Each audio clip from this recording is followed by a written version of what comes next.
I-share ko lang sa inyo mga boss ang nakita ko dito sa likod ng bahay namin. Dito mga boss sa probinsya. Sa likod mga boss ng bahay namin, mayroon lagayan ng biik. Tapos marami ang mga puno at mga saging. Paglabas ko kanina mga boss, kanyang umaga, nakita ko siya.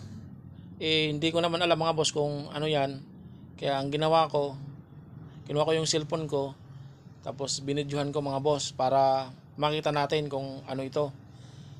Habang binibidyohan ko siya mga boss, nilalapitan ko para alamin kung ano nga itong nandito sa lagayan ng biik. Ang napansin ko sa kanya mga boss, paglapit ko, meron siyang pakpak. Habang papalapit ako mga boss sa kanya, ilang segundo lang mga boss, lumipad, biglang na lang lumipad mga boss. Ayan. Ayun mga boss, nakatingin siya sa akin. Ayun mga boss, panay tingin siya sa akin.